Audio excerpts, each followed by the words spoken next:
gratidão, graças a Deus, né, por esse tempo, né, você que veio aqui, né, graças a Deus pela sua vida. Deus, obrigado por esse dia, por essa manhã, obrigado porque acima de tudo o Senhor é Rei, Deus sobre nossas vidas. Muito obrigado, Espírito Santo, porque, Deus, apesar de nós, o Senhor permanece fiel, permanece um Deus santo, um Deus justo, verdadeiro, um Deus que é o nosso defensor, o nosso consolador, o nosso ajudador. Muito obrigada, Senhor. Obrigada pela vida de cada um dos teus filhos que estão aqui nessa manhã, aqueles que ainda possivelmente devem chegar no decorrer do tempo, Senhor. Que o Senhor possa abençoar a entrada e a saída de cada um deles, Pai. Como a tua palavra diz, ó Deus, entrarei com alegria e paz, sereis guiados. Que seja assim na nossa vida aqui, Senhor. Ó Deus, que esse dia seja um dia de grande alegria e celebração. Mesmo para aqueles, ó Deus, que porventura não tem ali a figura humana paterna próximo, Senhor, mas tem um representante, tem um avô, um tio, ó Deus, um cuidador. Pai, que o Senhor esteja abençoando e visitando a vida dessas pessoas, Senhor, trazendo alegria, renovo. Ó Deus, que seja um dia de celebrar, porque o Senhor é Pai até de órfãos, o Senhor é aquele que nos recolhe, que nos acolhe. O Senhor é Pai de órfãos e viúvas, o Senhor diz na sua palavra. Então, ó Deus, seja nesse dia esse Pai amoroso, bondoso, esse Pai que disciplina e corrige o filho que ama, para todos, ó Deus, todos aqueles que possuem um Pai aqui e aqueles que não têm, Senhor.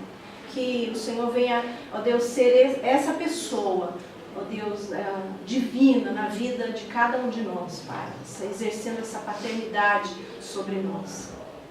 Nós queremos te convidar, Espírito Santo, aqui, para que o Senhor manifeste o seu reino, manifeste a sua vontade no nosso meio aqui, para que sejam conhecidos e manifestos os seus feitos, ó Deus, entre nós, através de nós também, Senhor. Que essa manhã seja uma manhã de alegria, de celebração, de riso, ó Deus, porque o Senhor é o nosso Rei, é o nosso Pai, o Senhor é a nossa alegria, Senhor, a nossa razão de vida aqui e existência. E por isso nós te damos louvor nessa manhã.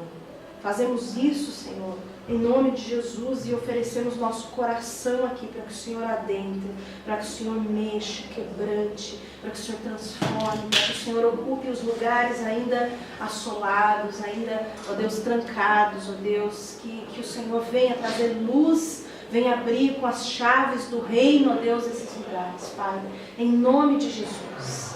Amém, Senhor. Amém. Então, nós estamos aí iniciando hoje o nosso módulo 2 a respeito de Israel, trajetória e legado, né? Nós encerramos na semana passada com uma aula incrível, né? Fantástica, super top do Luizão, né? Que já está lá, né? no YouTube, já está disponível no nosso canal. Foi uma benção, não sei, né? Aqueles que estiveram aqui, mas abençoou muito a minha vida, né? Aquela aula, Deus falou muito comigo. A respeito, né, do último juiz ali, Samuel, falando já dessa transição agora. E então nós encerramos ali a era dos juízes, né? Iniciamos lá com os patriarcas, os pais, agora chegamos aos juízes e finalmente estamos entrando na monarquia, esse período de transição agora, né, de um governo agora carismático, né, por parte dos juízes, para o início de Israel como um Estado, como nação. Até agora eles eram uma associação tribal, não é? que politicamente era muito solta, não é? E não havia muita necessidade de uma organização ali, né? Digamos, civil, né? De governo civil, diferente do que já acontecia, né? Dessa relação mais tribalista. Então, num problema assim, uma situação de guerra, numa situação de luta que eles enfrentavam com as nações, de necessidade de defesa de território, cada clã de Israel era responsável por defender o seu próprio território, né? Eles não tinham assim um rei ou alguém, né, ali humano que fizesse toda a convocação de um exército, porque eles não tinham um exército, eles não eram um exército. Na verdade, eles eram ali um povo, como a gente falou, né, de nômades, né, praticamente. Agora que eles estão assentados nessa terra, pouco antes, né, algumas gerações anteriores, na verdade, eles eram escravos no Egito, e aí agora eles são esse povo que possuem essa terra e tem sobre eles um governador, né, que é o próprio Deus. Então é sobre isso que a gente vai falar aqui, da monarquia ao reino dividido, né? Então a nossa intenção hoje nessa aula é trazer muito mais um panorama a respeito dos efeitos dessa monarquia, do porquê, da necessidade dessa monarquia, da importância dessa monarquia para Israel e para nós hoje, né, como um legado. Né? O que isso nos toca, o que nos tange o fato de Israel, né, ter agora, nesse momento histórico, né, levantado e desejado um rei. Né? No que nos tange isso? Né? Quais são os benefícios, aquilo que nos trouxe de triunfo, incentivo, né? E quais são aqueles lugares de fraqueza, de debilidade e problemáticos, né? Que precisaram de um tratamento, né, especial aí da parte de Deus, e como isso aconteceu. Então tudo isso é o que a gente pretende abordar na nossa aula hoje, uma aula introdutória a respeito da monarquia em relação ao povo de Israel. Tranquilo até aqui? Dá para vocês estarem junto comigo? Sim? Sim. Sim, obrigada. Oi? Posso fazer uma pergunta técnica? Por favor, faça. Esse módulo, quando chegar no reino dividido, vai trabalhar só essa parte reis e crônicas ou vai trabalhar também com profetas? A gente vai trabalhar com todos eles. Não é? Porque hoje mesmo a gente vai ver a respeito disso. É uma boa pergunta, né, Felipe? Porque qual é a posição dos profetas em relação à monarquia? A gente vai falar um pouco sobre isso hoje. Né? Qual é a opinião deles, de acordo com o relato bíblico no Antigo Testamento? Né? E o que isso fala para nós sobre hoje a nossa relação Igreja, Cristo? Né? Qual é a abrangência desse entendimento naquela época? Né? O que nós herdamos, o que ficou de legado dessa questão? Né? Mas então a gente vai sempre estar entrelaçando a monarquia, os reis de Israel, né? Com os profetas ali que tinham um papel todo importante, especial nessa relação desse governo dinástico, né, de dinastia, de ser ali essa voz de Deus falando. Nós temos tipos de profetas, né? Então nós não vamos poder entrar com muitos detalhes sobre isso, a gente vai trabalhar essa relação dos profetas. Bem, era isso? Te respondi? Vamos lá então. Então, o povo pede um rei. Essa é a nossa aula 1. O significado da monarquia para Israel. Tudo que eu acabei de trazer aqui um pouco antes. Né? Então a gente começa com algumas frases e um versículo importante. Né? O nosso trilho da aula caminha por isso aqui. Ó. Vamos lá junto? Vamos falar junto? Vai lá. 1, 2, 3. Deus é o Senhor que reina. Esta é a declaração fundamental do Antigo Testamento. Então, quando a gente olha para o Antigo Testamento, a gente precisa entender esse lugar de Deus na história como um Deus que reina. Deus é Deus da história. Né? Ele se mostra assim, inclusive, quando ele tira o povo de Israel ali, no Êxodo, né? Ali nós vemos o início desse governo de Deus sobre um povo. Né? Antes disso nós tínhamos promessas. Agora nós temos ali um cumprimento dessas promessas e Deus livrando o seu povo no meio da história, como impactando aquela nação específica, impactando as nações em volta, né, com os seus feitos poderosos, com sinais miraculosos, né, com grande poderio. Nós vemos Deus ali se revelando ao povo como um general de guerra, suficientemente poderoso, mais poderoso do que qualquer outro Deus de quaisquer outras nações. Né? Ele não somente derrota as divindades do Egito ali, né, naquelas 10 pragas, os 10 sinais, mas ele também derrota a divindade maior, considerada que era o próprio faraó, a pessoa do faraó. Não é? E ali ele se mostra quem ele é, tirando o seu primogênito. Né? O primogênito agora é Israel. não é mesmo? E aí ele vai agora se revelando como esse Deus da história, adentrando na vida dos povos ali, todo ao redor, conduzindo esse povo pelo deserto, dando a eles estatutos, ordenanças, né? Toda essa trajetória que a gente foi vendo aí nesse percurso das últimas aulas. Então Deus está agora no meio do povo, através ali da relação sacerdotal. Então o povo aprendia como cultuar esse Deus, né? Esse Deus poderoso, esse Deus que é rei no meio do povo, né? Importante lembrar que Deus, em momento algum, Ele quis estabelecer, digamos assim, Ele queria o reino dele viesse sobre o povo. Ser rei sobre o povo. O povo não é o reino. Israel não é o reino de Deus. Nunca foi o reino de Deus antes. Deus traz o seu reino sobre Israel. Esse é o desejo dele, governar sobre, né? E nessa relação de adoração, essa relação cultural, através do sacerdote. Então era assim que se estabelecia, né, o governo de Deus ali. Deus reina. É essa declaração. A gente tem ali alguns teólogos, né? Não sei como pronuncia aqui exatamente, mas acho que é Kohler, alguma coisa assim, né? Colher. Dá para lembrar, né, por associação. A fé do Antigo Testamento anunciou a vinda do reino de Deus. Isso aqui é muito importante, né? Isso aqui diz respeito ao legado para nós também.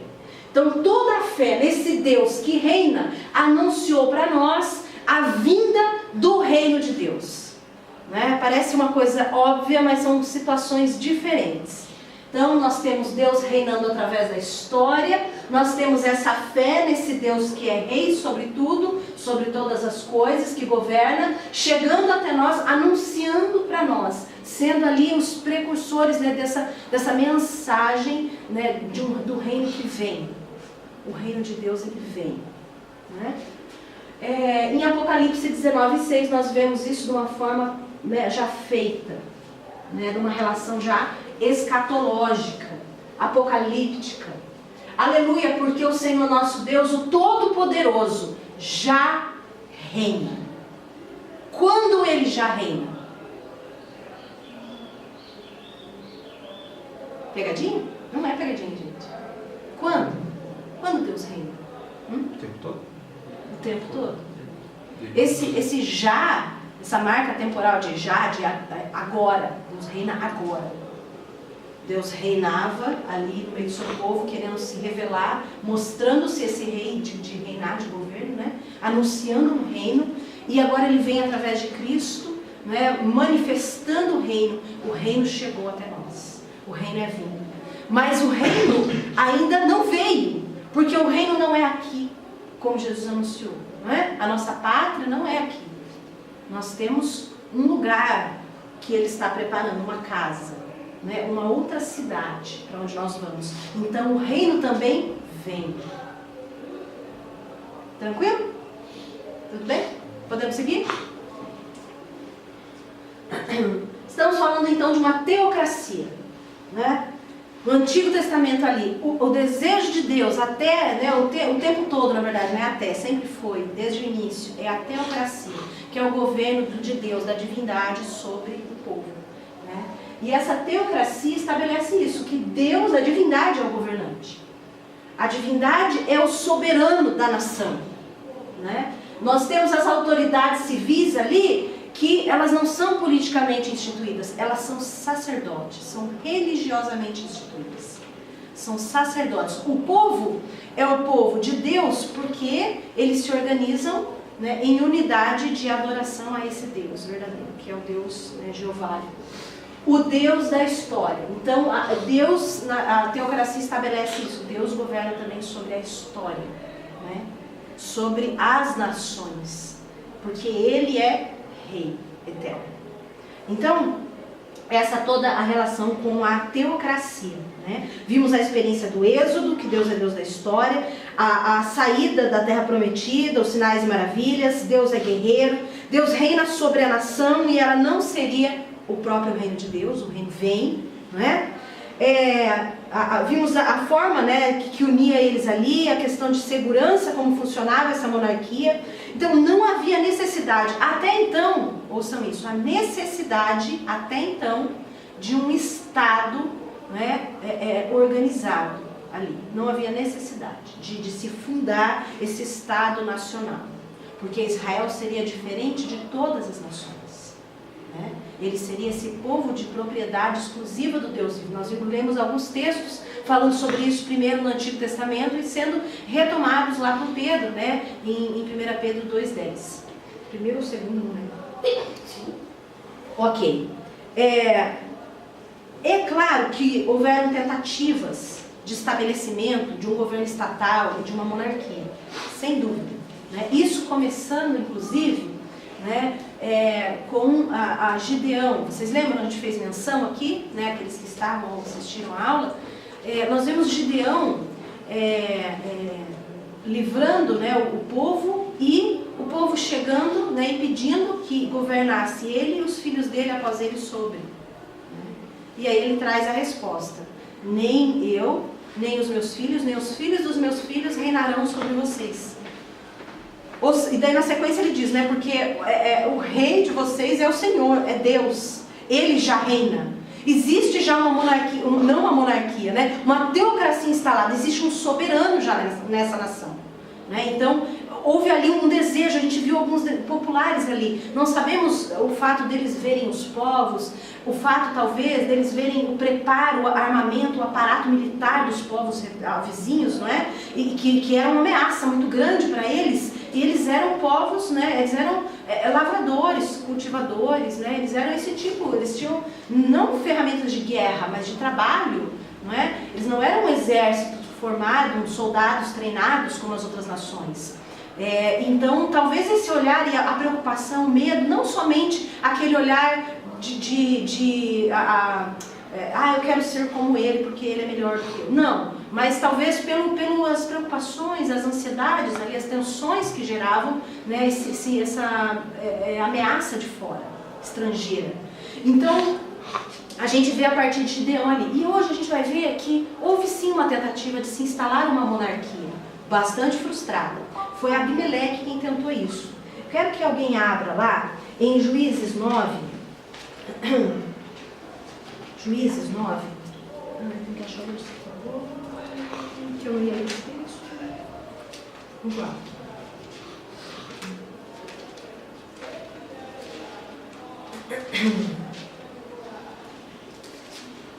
Isso. 9. 1. Tem uma história bem legal aqui, viu, gente? Esse texto aqui é fantástico. Queria que a gente lesse assim, bem juntinho, tá? Eu vou ler até o 6 e depois a gente vai fazer uma divisão, tá? Então começa lendo ali Deugu, lê de 2 em 2, lê 2 versículos, 2, 2 e assim por diante, ok? Pode ser? Combinado? Fila por fila, tá bom? Vamos lá. 9:1. E Abimeleque, filho de Jerubaal. Jerubaal é um outro nome de Gideão, para Gideão, juiz, tá? Foi-se a Siquém, aos irmãos de sua mãe. A mãe de Abimeleque, só esse detalhe, ela era cananeia, ou cananita, tá? O pai, no caso, ele era aqui da mesma tribo de Gibeão, tá? Mas a mãe, não, a mãe ela era cananita. Então ele foi a Siquém, aos irmãos da sua mãe, aos tios dele, falou-lhe a toda a geração da casa do pai e de sua mãe: falai, peço-vos aos ouvidos de todos os cidadãos de Siquém. Esse é o discurso de Abimeleque. Qual é melhor para vós? Que 70 homens, todos os filhos de Jerubaal, de Gideão, dominem sobre vós, ou que um homem, só, domine sobre vós? Lembrai-vos também que eu sou vosso osso e vossa carne. Pausa. Vocês estão vendo a propaganda política aqui? As eleições aqui vão começar em breve. Nós temos aqui uma primeira propaganda política de Abimeleque falando a respeito de como ele seria bom para esse povo. Melhor que esses 70 aí fiquem governando sobre nós. Eles nem são exatamente o povo de vocês. Eu sou mais parente de vocês do que eles, porque eu sou descendente, né, por causa da mãe. que vocês acham de o seu soberano rei de vocês? Né? No 4, a resposta dos irmãos. Então os irmãos de sua mãe falaram acerca dele, perante os ouvidos de todos os cidadãos de Siquém, todas aquelas palavras. E o coração dele se inclinou para Abimeleque, porque disseram, é nosso irmão. Conseguiu, né? Conseguiu o eleitorado. Galera, é verdade. Nós temos a chance de ser aqui os precursores de uma monarquia, não é? Por que esse povo aí vai governar sobre nós? Não, nós queremos que seja de nós, né, o rei. Ele é nosso irmão. Deram-lhe 70 peças de prata da casa de Baal-Perite, e com elas ele alugou Abimeleque homens ociosos e levianos que o seguiram. Só gente boa, né? Foi lá, pagou um tributozinho ali, conseguiu uns caras que pudessem ser parte dessa essa tentativa de fundação de uma monarquia, de estabelecer uma monarquia. E veio à casa de seu pai, a Ofra, e matou os seus irmãos, os filhos de Jerubbaal, 70 homens, sobre uma pedra. Ele matou todos os que seriam futuros, né, ali descendentes, que poderiam, não tinha monarquia, gente, era juiz. Eram os filhos, né, dali descendentes de Gibeão.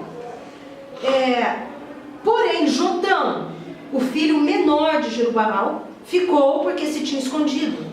Então se juntaram todos os cidadãos de Siquém e toda a Bet-Mila e foram levantar Abimeleque como rei, junto ao carvalho alto, que está perto de Siquém. Agora começa lá de 2 em 2, vamos lá.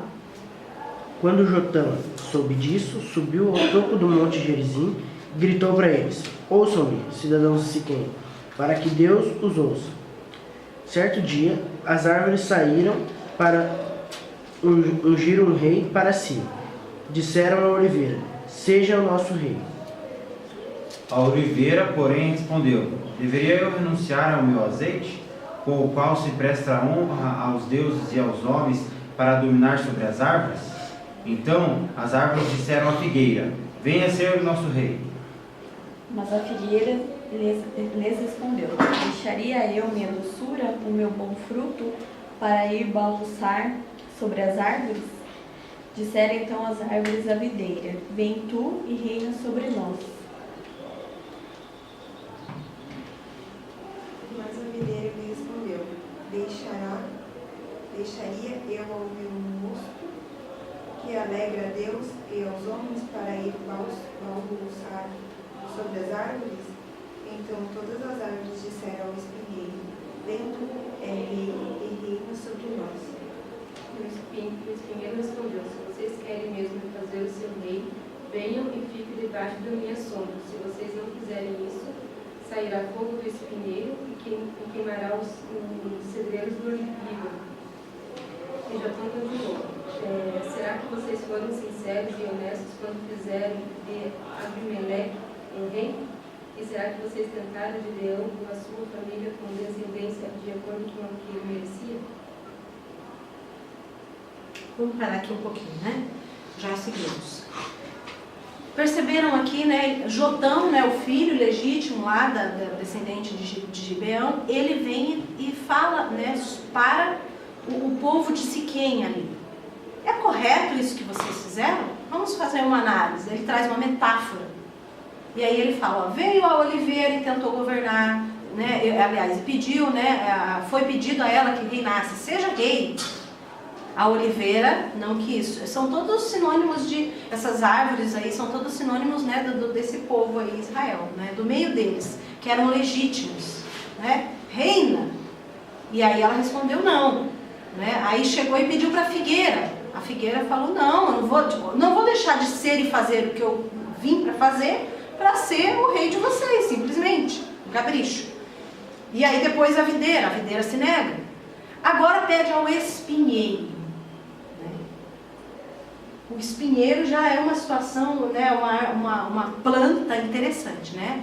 Que traz espinhos, ela fere, ela machuca e ela seca, ela tem uma capacidade de se queimar absurda, de se consumir, né, a si mesmo, né? Qualquer fagulha.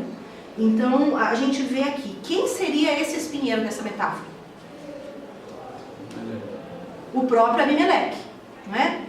E aí ele chegaram e ele fala, tudo bem, eu vou ser o rei de vocês, venham debaixo da minha sombra, né? Fiquem aqui e eu vou defender vocês.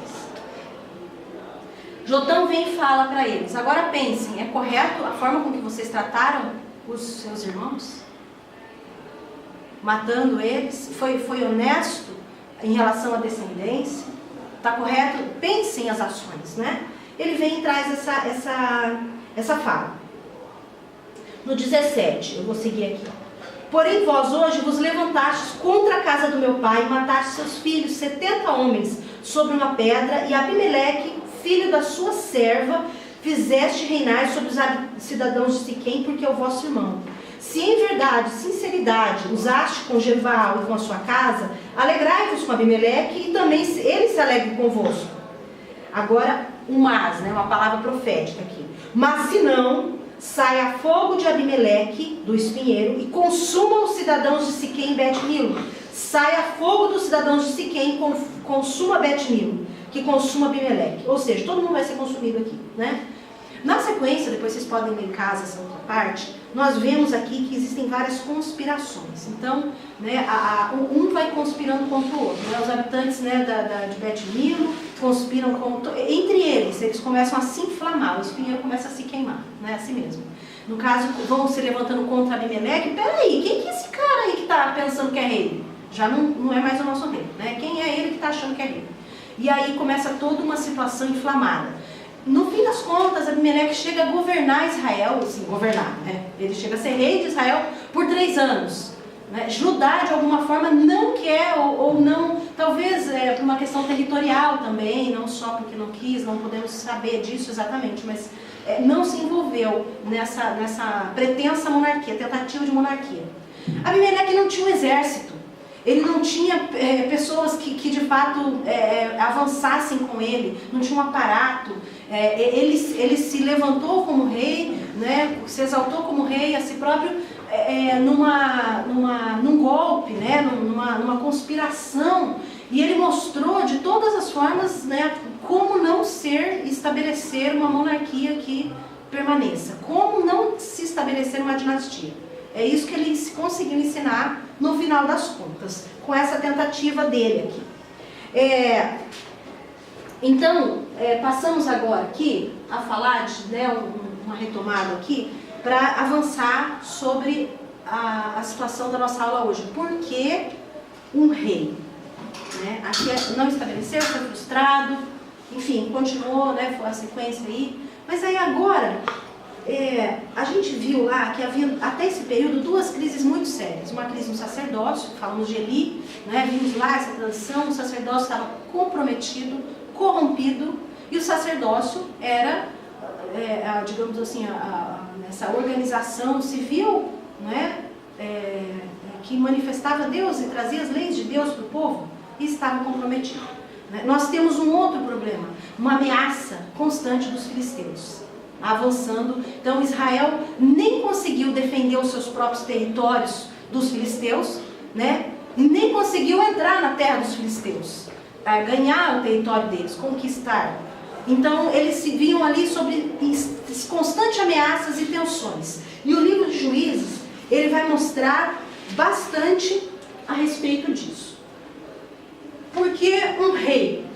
Né? Por que? Esse é o nosso questionamento aqui. Vamos abrir agora lá em Samuel, 1 Samuel, a gente vai trabalhar um pouco o livro dele aqui. 1 Samuel, capítulo 8, versículo 5.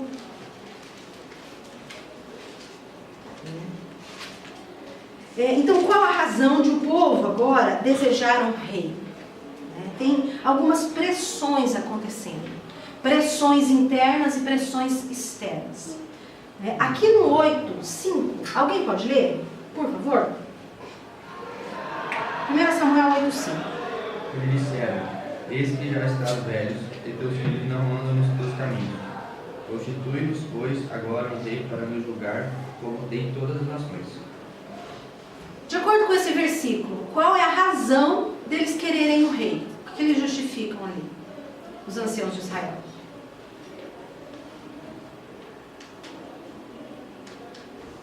E o Samuel estava velho já, né? Samuel já estava velho, essa é uma questão. E os filhos? Não eram muito... Qual que era o problema? Não andavam nos caminhos de Deus, do caminho de Samuel. Não andavam nos caminhos de Deus, né? Não seguiam, no caso, o legado do pai, né? Não confiaram nele, né? E aí o povo pede um rei. Então, a gente vê na sequência, né? A gente vai ver que, de fato, Samuel ficou feliz com essa atitude do povo? Não? Vocês lembram do texto? Ele não fica feliz, né? Ele acha um absurdo. Mas ele não dá nenhuma resposta. Ele vai lá falar com Deus, né? O que Deus fala para ele? A respeito desse pedido do povo. Vocês lembram? Eu me senti ofendido ou envergonhado pessoalmente, que não era ele que eles estavam rejeitando, e sim o próprio Deus, o próprio governo de Deus. Isso. Né? Não era para que ele se sentisse mal em relação a tudo isso. Não, deixa. Estão me rejeitando. O meu governo teocrático sobre eles. Né? Não é você, Samuel. E aí então, né, nós temos a sequência disso. Deus fala para Samuel, vai lá então e concede o que eles querem. Dê a eles um rei. Mas Samuel faz um pouco além. Ele vem dizendo para eles que tipo de rei seria, né, esse rei que reinaria sobre eles. A gente já vai chegar nessa parte, ok? 8, 19 e 20. É na sequência aqui, vai lá no finalzinho do capítulo. 8, versículo 19 e versículo 20. Porém o povo não quis ouvir a voz de Samuel e disseram, não, haverá sobre nós um rei. Nós também seremos como todas as outras nações. Isso é importante. Seremos como todas as outras nações. O nosso rei nos julgará e sairá diante de nós e fará as nossas guerras. Lembra que eu falei para vocês que Samuel fez um pouco a mais, além de falar, tudo bem, vocês vão ter um rei? Então, olha só o que Samuel faz. Samuel conta como vai ser o governo desse rei. O que vai acontecer? O que vai mudar? Ele vai e conta para eles. No 11. Este será o costume do rei que houver de reinar sobre vocês. Ele tomará os vossos filhos e os empregará para os seus carros e para os seus cavaleiros, para que corram adiante dos seus carros. E os porá por príncipes de milhares e por cinquentenários, e para que lavrem a sua lavoura, e se seguem a sua cega, e façam as suas armas de guerra, e os petrechos dos seus carros. Tomará as vossas filhas para perfumistas, cozinheiras e padeiras. Tomará o melhor das vossas terras, das vossas vinhas, dos vossos olivais, e os dará aos seus criados. E as vossas sementes e as vossas vinhas dizimará para dar aos seus eunucos e aos seus criados. Também os vossos criados e as vossas criadas, e os vossos melhores jovens, e os vossos jumentos, eles os tomará e os empregará no seu trabalho. Ele dizimará o vosso rebanho e vos servireis de criados. Então, naquele dia, aí ele vem e fala, né, vocês vão clamar ao Senhor. Né? Ou seja, os filhos de vocês vão ser, os melhores dos homens de vocês vão ser parte do exército, vão servir a Faraó ali para tudo que for necessário para a defesa, não é, desse reino. As suas filhas, né, vão trabalhar, né, para esse rei, como padeiras, como cozinheiras, como perfumistas. Né? E não é uma opção, elas vai ser desse jeito. Vocês vão pagar tributos. O melhor da terra de vocês vai ser dado para que o rei mantenha o seu governo e aparato monárquico. Né? Ali todas o segmento, né, da monarquia. Ou seja, isso era bom? Parecia bom isso? Ouvindo agora é bom? Olha, vocês vão pagar tributos, né? Deu muito na cara, né? O que ia acontecer, né? Pois é. Tá muito escancarado. É demais, né? Precisa desenhar, não precisava desenhar, tá desenhado, né? O que é isso, minha gente? É isso que vai acontecer com vocês. Mas tudo bem, vocês topam. E aí eles dizem, não nos importa, nós queremos um rei. Essa foi a fala deles, né? Diante de tudo isso. Abram lá em Deuteronômio 17, do 14 ao 20. Deuteronômio 17, do 14 ao 20. Eu vou pedir que a gente leia da mesma forma, de 2 em 2. Aí segue a partir de quem parou. Onde que parou? Na Tabata, né?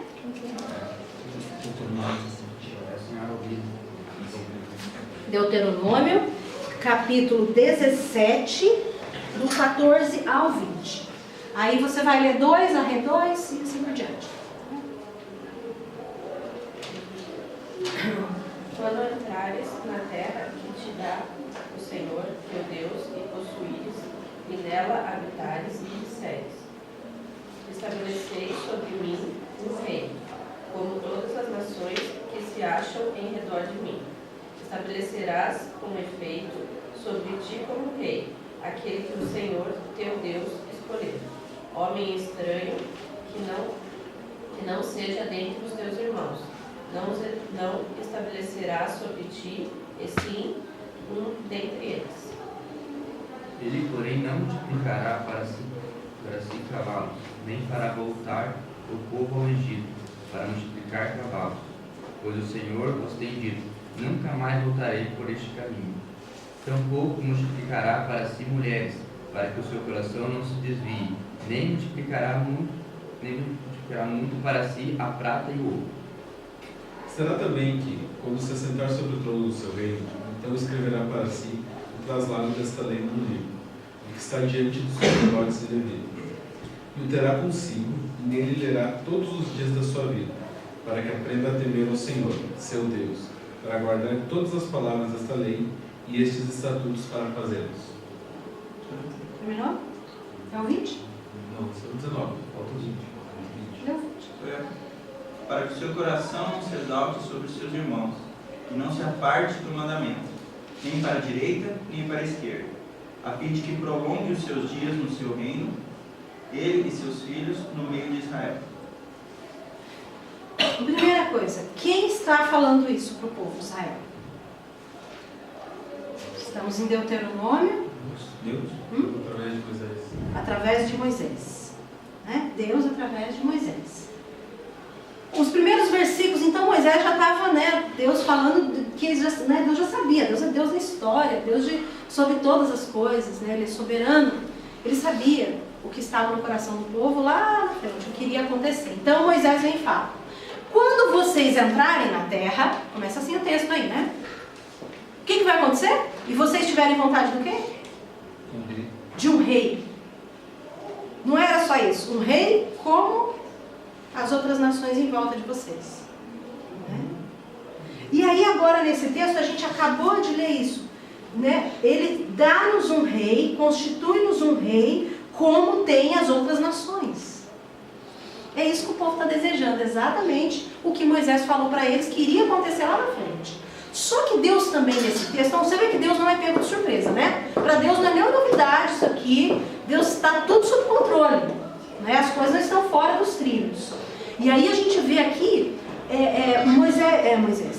o povo desejando esse rei, e Deus não está fazendo só a vontade deles, Deus está continuando o seu governo e sendo rei desse povo. Né? Alguns ajustes agora vão precisar ser feitos, algumas coisas vão precisar acontecer aqui para que o governo de Deus continue sobre essa nação, para que o reino de Deus continue vindo, porque ele já é chegado. Né? Lembram lá no início que a gente leu, não é mesmo? Ok. Tem condições que Moisés falou que deveria ser esse rei. Tudo bem, o rei, mas tem condições.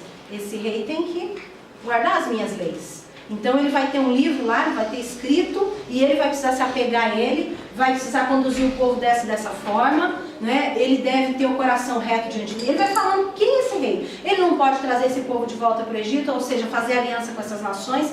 Deus vai estabelecendo o seu pacto ali. Né? Ele vai estendendo essa aliança. É uma renovação daquela aliança feita no Sinai, porque a aliança do Sinai não tinha um rei incluído nela. O único rei era o Deus de Israel. Mas agora, com a existência desse rei que Deus vai prometer, vai conceder para eles, né? A princípio, né, vamos ver aqui, então, pressões internas, falando sobre isso. Falamos de Abimeleque, como não estabelecer monarquia, né? Havia uma queixa sobre os filhos de Samuel, como vimos, e eles queriam ser como as outras nações, pressões internas. Alguns outros exemplos de pressões internas que aconteciam lá, que vocês viram no livro de Juízes.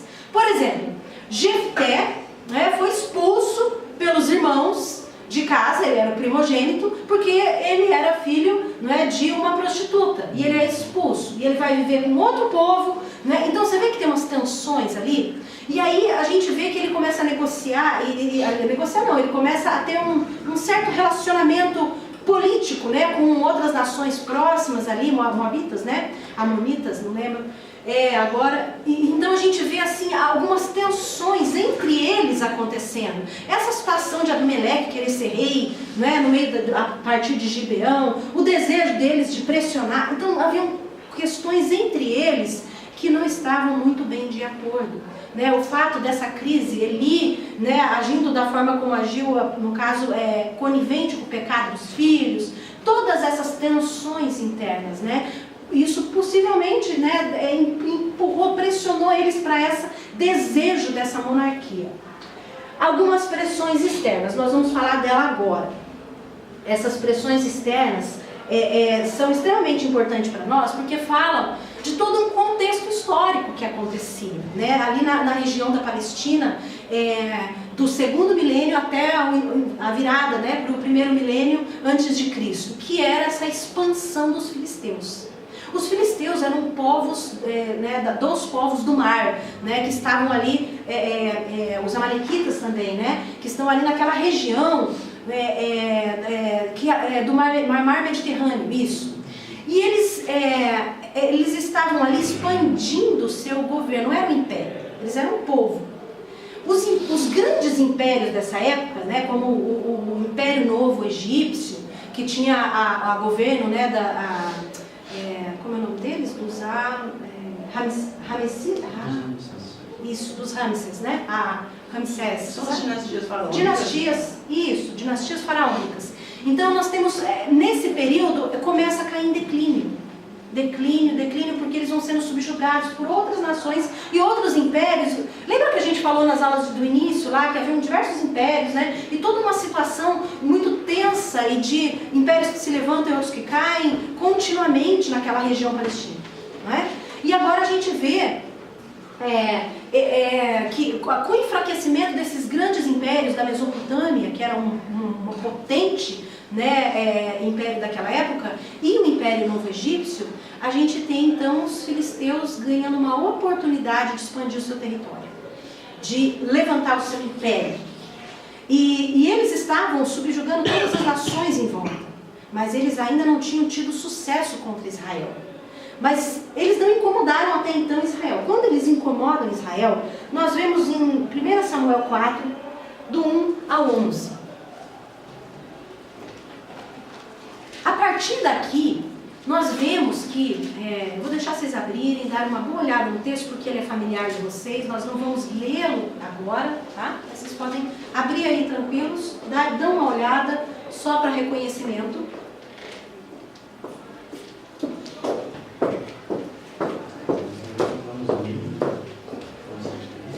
Mil e alguma coisa, né?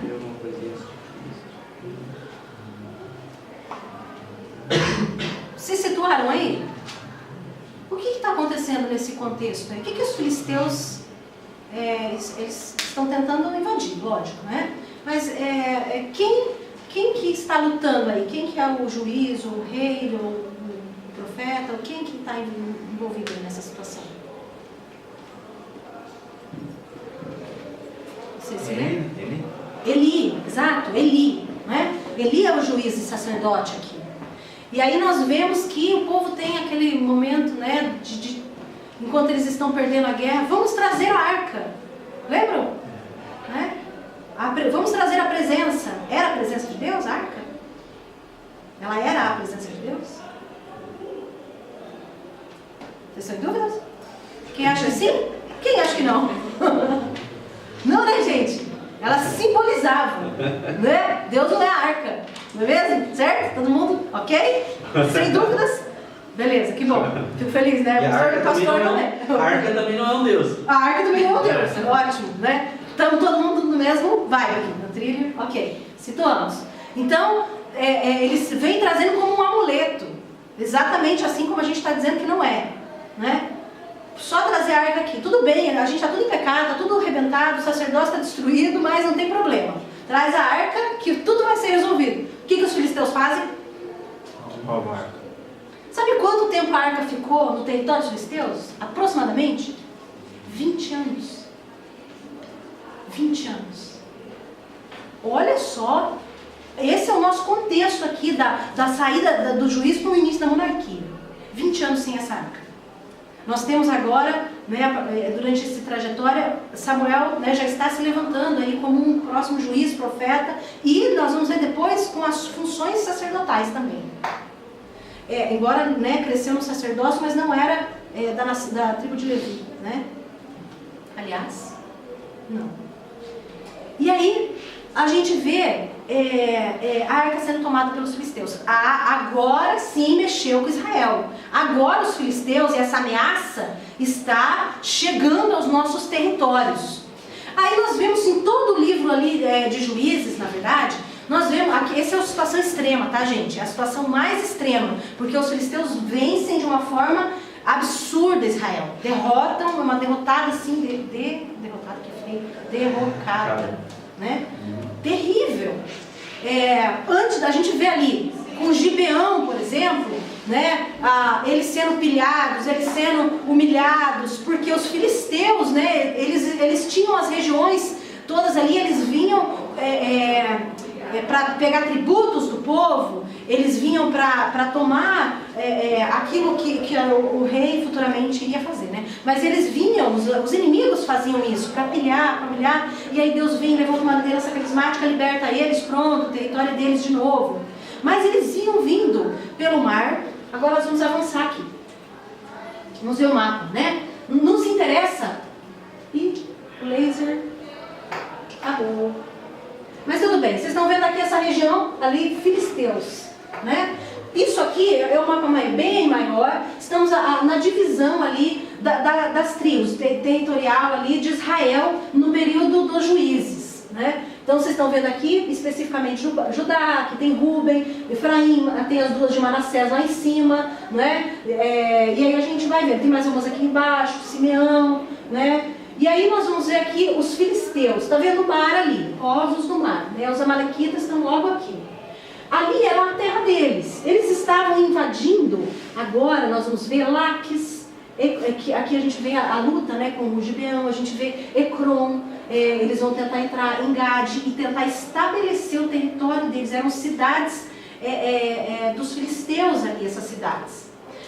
20 anos depois, Samuel vem agora numa guerra com os filisteus e assume as cidades de Ecrom e Gade, numa batalha.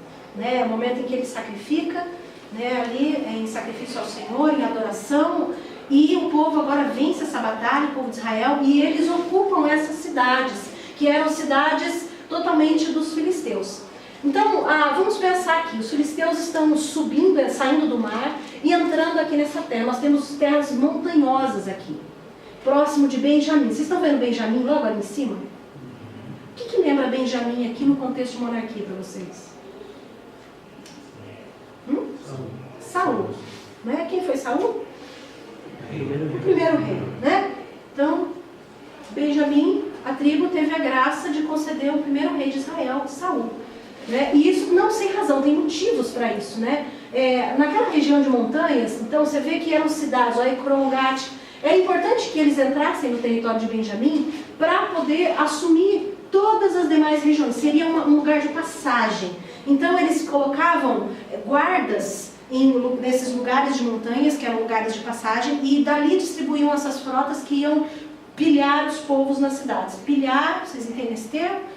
Subjugar, né, através de ameaças constantes e até mesmo ataques, né, diretamente, bélicos.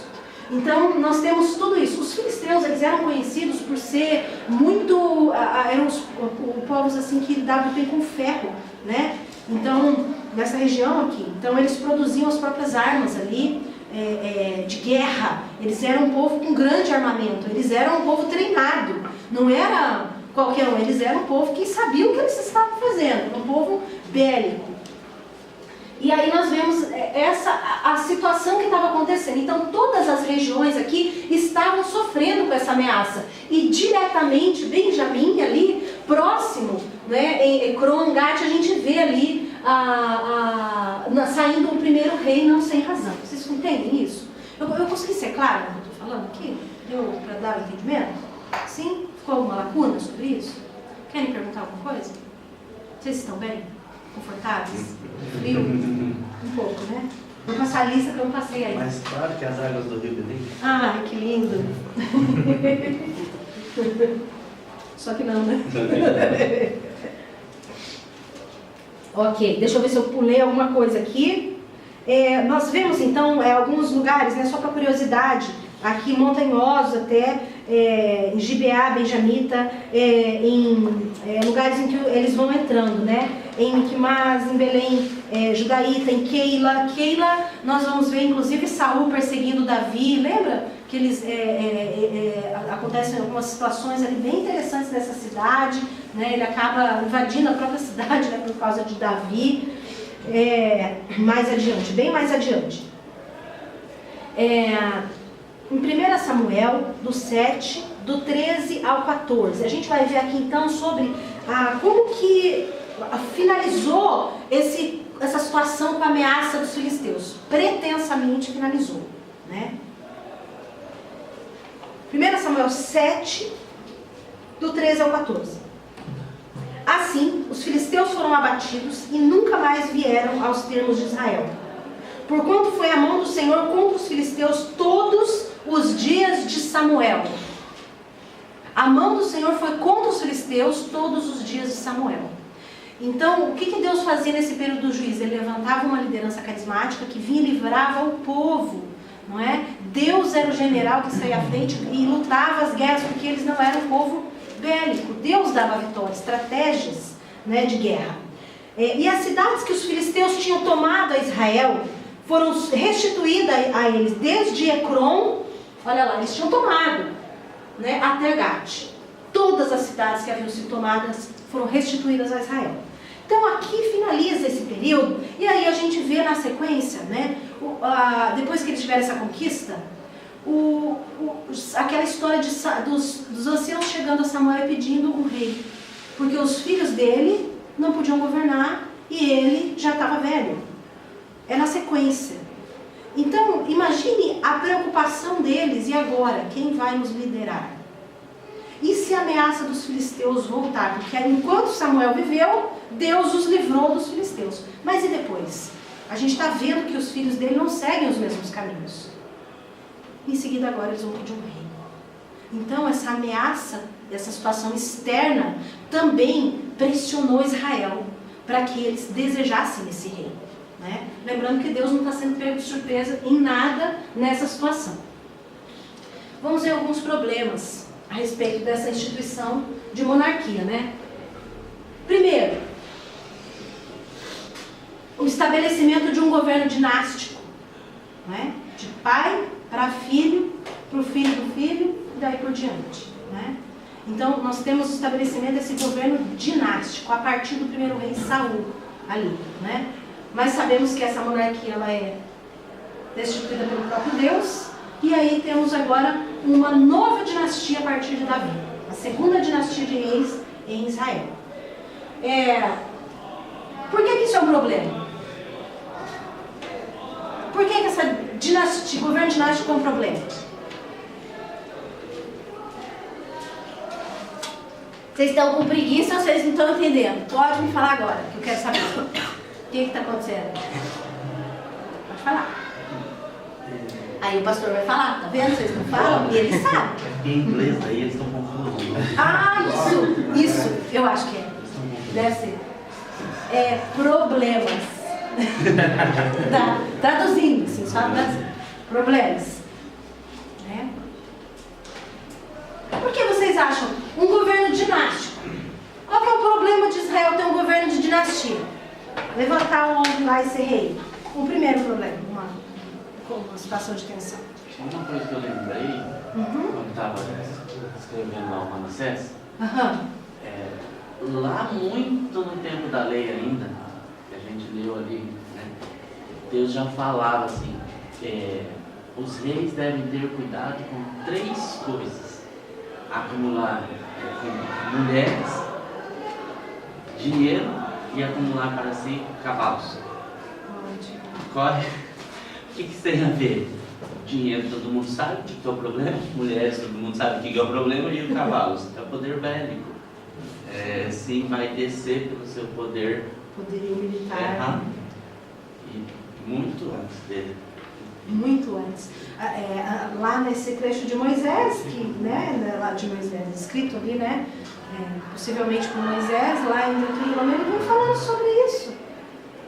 E foi o que aconteceu com Davi também, né? Quando Davi fez o censo, Sim. foi para ver quantos ele tinha Vaidade, de... né? vaidade, né? Quanto Não, ele tinha de poder. mulheres, Davi. Davi. Vaidade, Davi. Né? Olha só. Qual que é a outra parte que eu tô mesmo? Dinheiro. Né?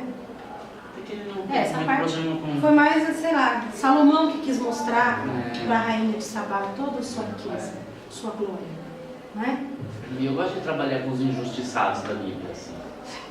Por exemplo, Saul é um injustiçado. Ele, tudo bem, ele fez bobagem, mas ele não tem problema com mulher, por exemplo. Essa parte ele não teve mesmo. Não teve. É verdade. Um cara certinho até. Essa parte foi correta.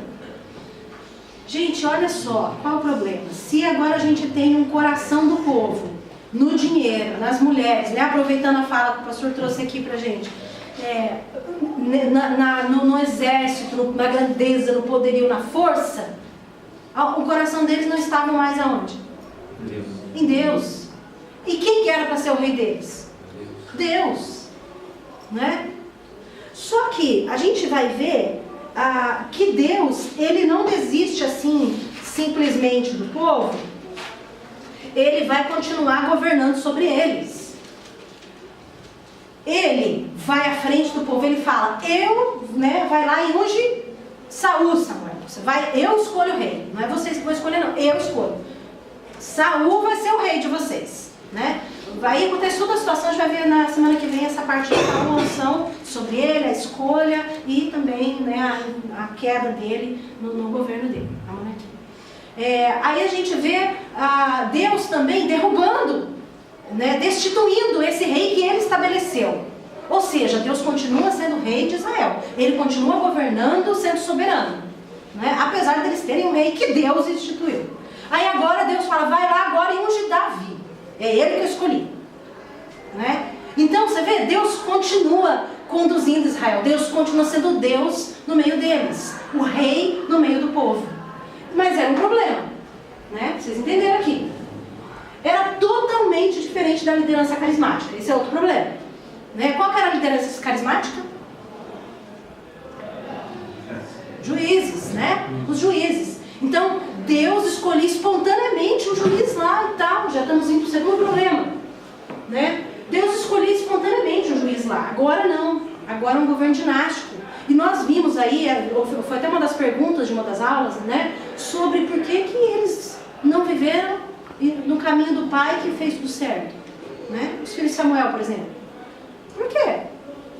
Porque os filhos de Eli não eram corretos como Eli. Qual é o problema? Né? Tem vários problemas, a gente falou a respeito disso, mas a gente vê isso. Deus escolhia espontaneamente. Né? Alguém que fosse capaz de livrar o povo naquela hora. Alguém chamado por ele que Deus confiasse. Agora a dinastia não. Depende do filho querer seguir o caminho do pai e querer servir a esse Deus. Independente dele servir ou não, ele vai governar o povo. Olha só o que eles estavam escolhendo para si. Né? Cavando o próprio túmulo.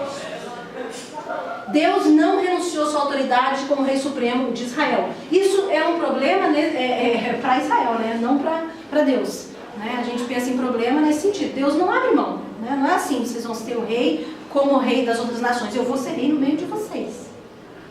Eu vou levantar. Eu vou iniciar esse tronco. Né? Essa raiz, né, de Jessé.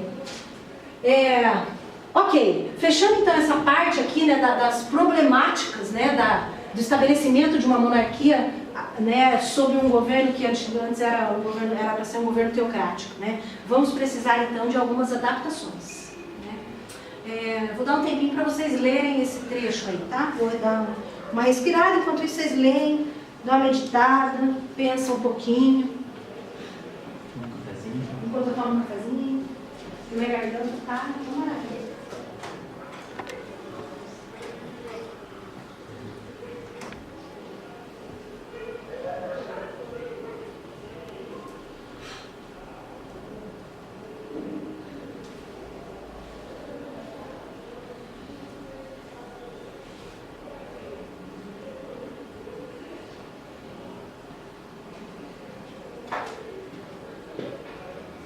Voltando do cafezinho. Conseguiram ler? Alguém quer compartilhar algo que isso possa ter, né, relacionado aí com o que você ouviu? Algum pensamento? Algumas elucubrações? Fábio, eu estava pensando mais em relação ao anterior. E me parece que naturalmente, apesar de Deus sempre ser o reino é sempre de Deus, mas parece que naturalmente alguém representaria. Aí o fato de o povo ter se manifestado assim, o tempo é nosso, o povo ansioso e querendo algo rápido, uma resposta imediata, me parece que, não que Deus quis castigar o povo, mas como não era o tempo de Deus ainda para eleger um representante, aí Deus colocou lá um que ele conhecia o coração e sabia que faria tudo aquilo que ele não desejaria para um rei. Porque exatamente, eu acho que a grande diferença de Saul e Davi, tem várias, mas é essa questão de eu sou o rei. O Davi não tinha isso, pelo menos aparentemente, ele era segundo o coração de Deus, então ele não tinha esse negócio de eu sou o rei, né? Não, sempre Deus está acima de mim, sempre Deus. Já Saul não, Saul passa essa impressão de que eu sou o rei, eu mando, né? Um coração mais orgulhoso. Mais orgulhoso, me parece, né? Apesar de a gente, coitado, só tem dó, porque realmente ele... Davi deu uma escorregadinha, mas ele era segundo o coração de Deus porque ele se arrependia. Né? É porque Deus não despreza um coração contrito e quebrantado. Né? Então isso faz Davi, esse homem, segundo o coração de Deus, e é um testemunho para nós. Enquanto a gente se endurece, se enrijece, estamos sendo como Saul. Quando a gente se quebranta e se arrepende, estamos sendo segundo o coração de Deus da mesma forma que Davi. Apesar dos nossos pecados, das nossas falhas, mas existe um arrependimento, né? Quero que Deus governe. Essa é a básica diferença aí.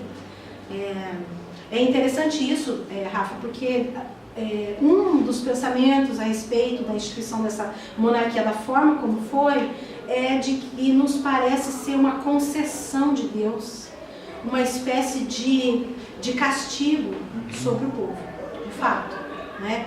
Mas a gente sabe que Deus não é Deus que castiga, né? É um Deus bom, justo, e por ser um Deus bom, justo e misericordioso, de fato, às vezes Ele atende às nossas orações e nós não gostaríamos que Ele tivesse atendido se nós soubéssemos de fato o que aquilo resultaria para nós.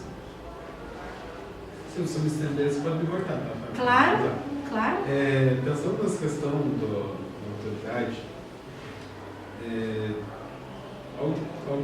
assim, para mim parece claro desde esse momento até depois, até desde saindo da Bíblia indo para realmente a história em si, depois dos primeiros séculos e tudo mais. Essa questão da autoridade é uma coisa que acho que dava para ter acrescentado no anterior, é que nem sempre eles precisavam de um juiz. Eles tiveram momentos sem juízes que eles não precisavam. Então eu entendo que não havia essa necessidade de ter algo centralizado. Eles não tinham essa necessidade. Só uma interrupção aí, concordando com o que você está falando, né? A gente falou no início ali, era uma organização tribal, né? E os clãs, cada clã era responsável pelas suas próprias defesas, pelo seu próprio cultivo, suprimento ali, né? Então tinham, claro que alguns líderes sobre eles ali, mas não tinha esse papel político. Né? Então, desde essa época tem essa questão dessa figura central de domínio. Sim. Seja na monarquia, seja quando o Abimelech, depois nos reinos, e aí mais para frente também quando você vai... Esse desejo de poder, né? Esse desejo de poder, porque quando você começa, até depois mesmo, nos primeiros séculos, você vê que quando a religião cristã começa a se tornar, a se aliar com o poder. Política. Ela muda, né? Há uma corrupção bem clara. Né? Envolve-se outros Se interesses, né? De um concílio pré-descriminalizado do Império Romano depois, ou então os concílios antes se a religião oficial para depois, você vê mudanças drásticas. Sim. Eu acho que desde essa época, a questão acho que não seria nem que é um castigo, mas é como se fosse uma consequência. Isso. Quando por isso que eu falei, a palavra entende-se como uma espécie de castigo, seria isso, a consequência dessa escolha que eles fizeram, dessa eleição que eles fizeram. Eles retribuíram a Deus. Deus os elegeu como povo, né? Mas eles não elegem Deus como rei sobre eles. Aí o Samuel ainda alertou, né? Ainda falou, tudo que iria acontecer se eles escolhessem esse rei. Desenhou. Ainda falou. Me parece muito quando alguém conversa com o pastor hoje em dia e o pastor alerta e a pessoa faz situação e a pessoa vai lá e faz exatamente o que o pastor alertou. Acontece justamente aquilo. É a consequência, né? Consequência das ações. Mesmo Davi, que era um bom rei, tudo aquilo que Samuel avisou, vai acontecer isso, aconteceu com Davi, que era um bom rei. Sim. Desde a época que ele estava bem com Deus. Porque era a consequência de você ter um reinado. Você passar daquela organização tribal, que não tinha nenhuma centralização para um reinado, uma figura forte, seja Saul, seja qualquer um, isso é o que vai acontecer. Então, olha só que interessante, né? Nós começamos então agora a pensar que essa aliança precisa ser reconfigurada, né? Ela passa por uma renovação, como eu já havia dito antes lá. Precisa ser realinhado, né, o povo, essa aliança, para ser compatível à promessa que Deus havia feito. Né? E como que isso acontece? Vamos pensar lá juntos, olha lá. Soluções para esse problema. Acontece um reajuste teológico. Né? Que tipo de reajuste teológico é esse? Mas esse reajuste a gente vai ver nós aqui contando uma história cronológica, percebendo os textos bíblicos depois que aconteceram. Né? Mas Deus já havia dito lá quando Moisés já havia falado isso para o povo. Então Deus, mais uma vez, não está sendo pego de surpresa. Uma coisa pontual do momento da aula até esse momento, nós estamos encaminhando para o fim agora. Até aqui, quando nós pensamos na nossa própria vida, nós precisamos nos identificar com esse período de crise que o povo está vivendo. Nós aqui passamos por momentos de crise assim. E que tipo de escolhas? O que nós desejamos nesse tempo de crise? Nesse tempo de dificuldade? Nesse tempo em que as pressões internas da nossa vida, né, aquilo que fica borbulhando dentro de nós, os nossos conceitos sobre nós mesmos, a nossa visão sobre quem nós somos, né, sobre o mundo, tudo aquilo que está mexendo com a gente, e as pressões externas, situações que estão acontecendo, né? Falta recurso, né? Falta o trabalho, o emprego, né? Eu tenho conflitos familiares dentro de casa, né? Situações que vão acontecendo, né? Tem um excesso de coisas para fazer, não estou dando conta. São momentos de crise, né? O cachorrinho fica doente. O que a gente faz? Né? Eu estou aí, né, com uma situação aí desde o início do ano de dor e coluna e coisa chata, e tenta se acomodar de um jeito para melhor assim, melhor assado. Graças a Deus agora eu estou, né, saindo disso, mas são 6 meses. E o que a gente faz nesse período de crise? O que a gente deseja? A gente quer Deus soberano governando sobre nós? Nós conseguimos visualizar isso? Queremos que Ele, né, nos levante, né, na unção do Espírito Santo, né, com a capacidade de lutar, enfrentar essas situações? Ou nós queremos que um homem governe sobre nós? Nós queremos que alguém traga a resposta? Nós queremos resolver, nós sermos esse próprio homem e esse próprio governante que vai lá e decide a nossa própria vida, sem que Deus reine sobre nós? Né? Então, isso essa é a reflexão do início dessa aula, para a gente trazer para a nossa própria vida, né, para esse momento agora. Como disse, né, caminhando para o fim. Então, a partir de agora, a partir desse momento, nesse reajuste teológico, nós vamos ver aqui o plano e o projeto de Deus, e o fato de que Deus não é pego de surpresa, nos traz segurança, nos traz a capacidade de confiar, nos dá esperança, apesar de. Ainda que não floresça, né? Ainda que não haja fruto na vide, ainda que a oliveira não floresça, não haja fruto na vide, ainda que não haja gado, ainda assim eu vou me alegrar no Deus da minha salvação, né? É esse tipo de esperança, uma esperança renovada. Então agora, como que a gente vê isso na situação da monarquia que nós estávamos vendo até aqui? Primeiro, Deus estabelece um homem segundo o seu coração, que é a resposta que o Rafa trouxe ali antes, né? A reflexão. Então, como Deus faz isso? Ok, vocês vão ter um rei sobre vocês, mas eu vou estabelecer ali um rei segundo o meu coração. Quando Saul, de acordo com a Escritura, quando Saul começa a se afastar, não é? Começa a desobedecer, mostrar esse coração orgulhoso, Deus o rejeita, né? Deus rejeita o tipo de governo que ele estava fazendo sobre o povo. E agora Deus elege um homem segundo o seu coração.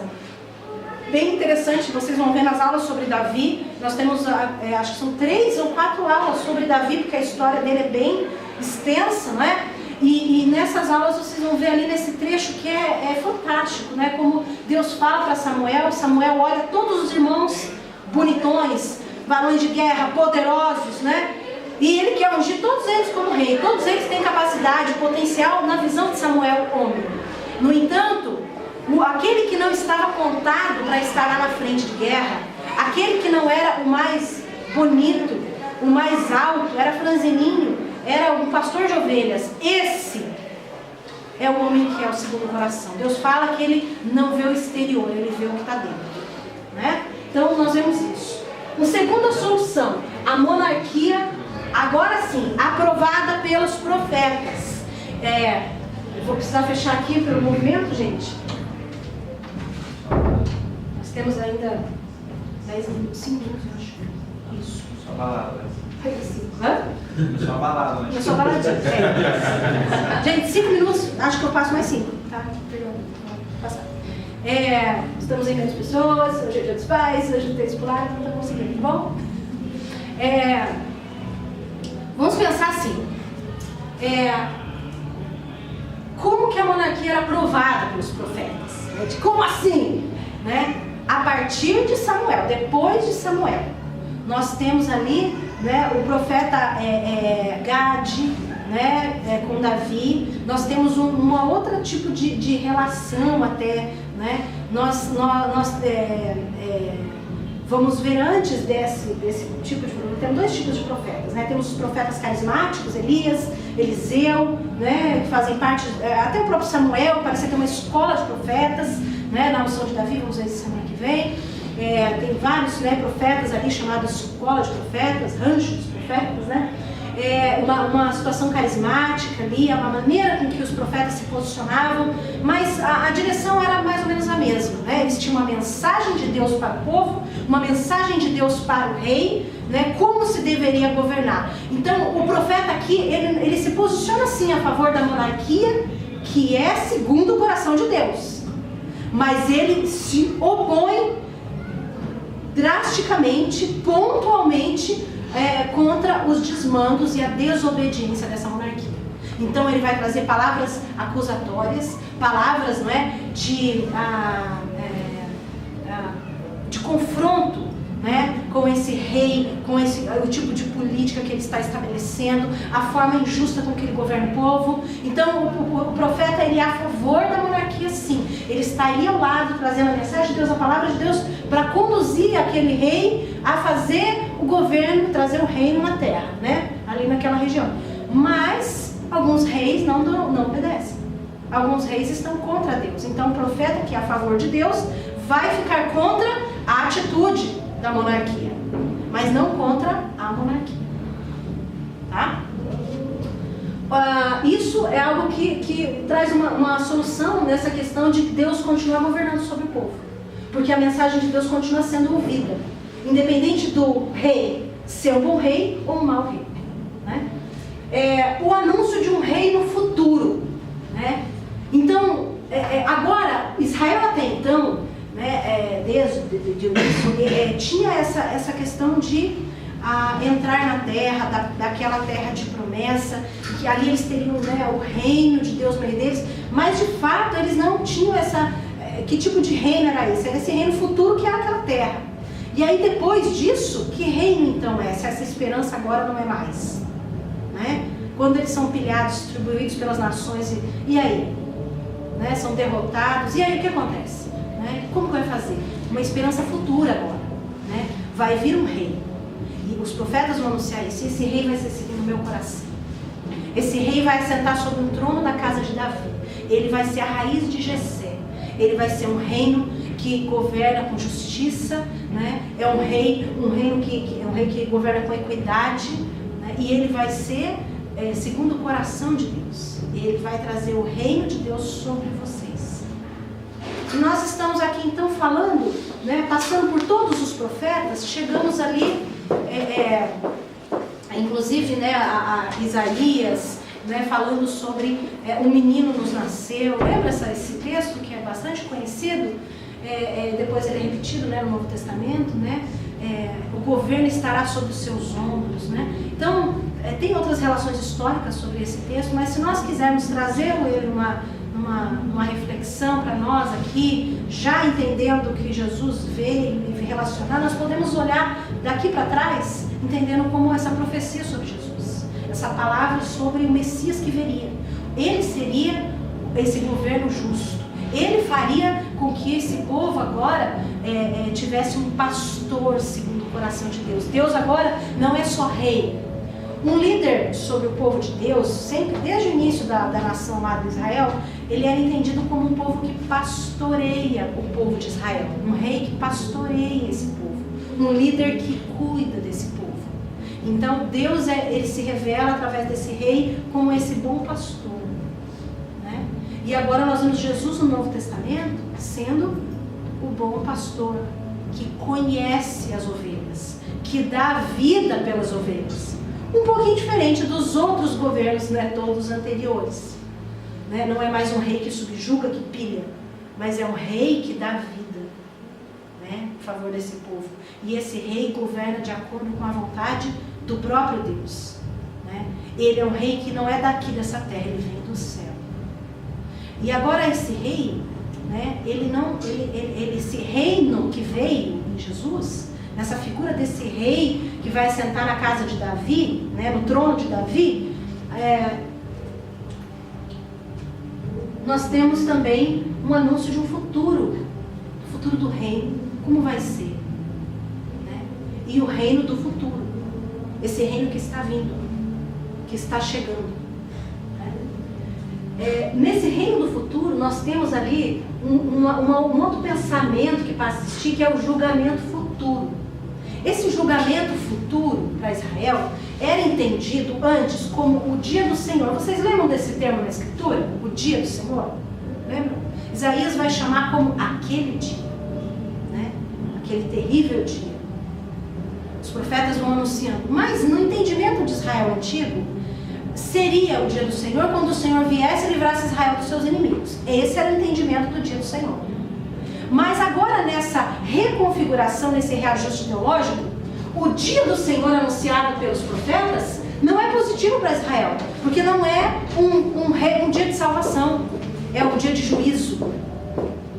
É um dia em que Deus vai punir não os inimigos de Israel, mas o próprio Israel por ter abandonado o seu Deus. E somente aquele remanescente, aí essa palavra começa a surgir, um remanescente, uma semente santa, uma parte desse povo separado que foi fiel, esse povo, sim, vai ter salvação.